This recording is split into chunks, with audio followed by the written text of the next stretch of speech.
These are my paintings from quarantine. This is part one. These are all watercolors. I started making these in March. This was towards the end of March. I had read some news reports about the outbreak in Italy and how serious it was. I hadn't read anything specific, but after making the painting, I read about Dr. Marcello Natali.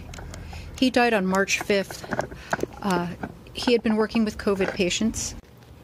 He worked up right up until he died. At that time, Italy was overwhelmed. There were so many deaths. This was one of the first places where there were freezer cars. Oh God, so many people died. I'm trying to show as much details as I possibly can in these videos as I take you on a tour of each painting. That's Milan from Marcello Natali. Welcome to part two of my paintings from quarantine tour. Again, these are all watercolors. This is 18 by 24. It's called Seattle. This one's dedicated to Dr. Stephen Schwartz. He died on March 5th.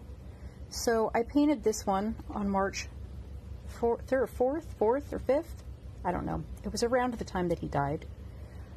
Dr. Schwartz was an infectious disease expert working in Seattle. He was not working directly with patients. He caught his infection in the community. At the time, people were saying it was only in the hospitals, nursing homes, and that community spread was negligible. However, he didn't get sick from working with sick patients or from working with infectious materials. He was a really good doctor. I met him personally. He was born in the 40s, so he was older, unlike our first doctor. Welcome to part three of my Paintings from Quarantine series virtual tour. This painting is Iran. The first two paintings I did in the first week or two of March. This one I did at the end of the second week. After Italy, Iran was hit hard. I was reading about it in the paper, and I read a story. Dr. Shirin Rouhani. I don't know when she was born, but she worked with an IV in because she had COVID and was very sick. She worked the entire time until she died. She died on March 19th. One of her coworkers said she treated patients while receiving IV therapy because there were not enough doctors. The hospitals have no protective gear or medical gowns, gloves, masks, or disinfectant. Welcome to part four of Paintings from Quarantine, sort of virtual gallery tour. Number 4 is Rikers Island. I painted this in the third week of March. I had read about an outbreak in Rikers Island. At the time, Cuomo was using prisoners there to make hand sanitizer. I started painting this because of that. It kind of pissed me off that he was using the prisoners that way. And it seemed like nobody really cared.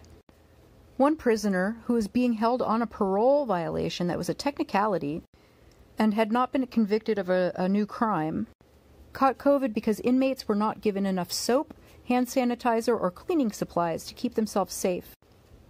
Cuomo didn't really care. First prisoner to die there was Michael Tyson. He was 53. Welcome to Paintings from Quarantine. This is like a virtual gallery tour with details and close-up shots. This is painting number 5. It's called Mercy in Los Angeles. The Mercy was a ship that was deployed to Los Angeles to treat patients who did not have COVID from the overflow from the hospitals. They did not treat many patients in the end, and even had an outbreak of COVID on board the ship. I painted this after finding out that 7 sailors had been diagnosed who were on board. The Mercy arrived in March and stayed until May. They treated their last patient in the first week of May. A similar ship, the Comfort, that was sent to New York, had similar problems. At the time, there were 60,000 cases in all of Los Angeles. There are more than that in number of deaths by now. This painting is for Francisco Garcia, a soccer player who died of COVID at the age of 21. Welcome to Paintings from Quarantine virtual tour. Painting number 6, Wuhan. This painting is about the ophthalmologist in Wuhan who first alerted the world to the coronavirus. He was sanctioned by the Chinese government for trying to get the word out. It was only when other doctors noticed, it was only when outsiders noticed that he was being sanctioned and that what he was saying was the truth, that the sanctions were lifted, and he was brought back to being a doctor. However, by then he was already infected. He was the person that noticed pink eye, loss of taste and smell as early symptoms. He used the internet to try to warn the world what was coming and what he had observed. He was a very thorough and methodical doctor. He's 13 younger than me when he died. He was born in 1986 and died in March. His name was Dr. Li Wenyang, and he tried his best for all of us. Paintings from quarantine.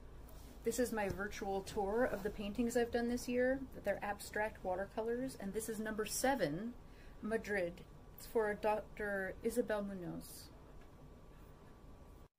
Dr. Munoz was 59 years old. She was the first physician in Spain to die of COVID. She was infected before proper PPE was being used for working with COVID patients. Since she died in early March, she must have been infected at the very beginning of the crisis. Currently, healthcare unions are taking the authorities to court in Spain for not properly protecting them at the beginning of the coronavirus pandemic. In Madrid, so many people died of coronavirus that a skating rink was made into a temporary morgue.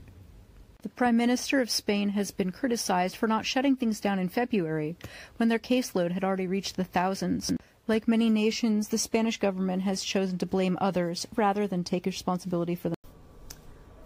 Welcome to Paintings from Quarantine. This is a virtual gallery tour of all my paintings from the year. This is number 8, Johannesburg. In mid-March in Johannesburg, the homeless were moved to stadiums and prisons from the street. These were very crowded conditions. There was no soap, hand sanitizer, masks, or gloves. There was no medical staff on site, and these people were rounded up by the police, often very harshly. Simon, one of the people rounded up, was lost in the shuffle. One of the public health doctors at the time said that if one person caught a case, it would spread there like wildfire because of the crowded conditions. This painting is dedicated to Simon, one of the men who was rounded up there. There were thousands of people rounded up this way from the streets.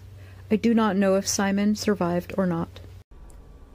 Hi, welcome to Paintings from Quarantine, a virtual gallery tour of all the abstract paintings I've done this year. This is number 9. It's called New York City, but it's not the only painting about New York. This one's for Father Antonio Checo. Father Checo was an Episcopalian priest who had worked in Queens for a very long time. He's survived by his husband. He canceled services and had people coming to virtually worship instead of having them come in person and risk their health. He lived in Queens through the AIDS crisis and survived that. As a minister, he visited many of his parishioners while they were ill, helped people with food needs, rent, housing money, all kinds of things that were brought on by the pandemic. His community in Queens is low income and was very hard hit by the virus. Father Checo was born in 1961 and died this March.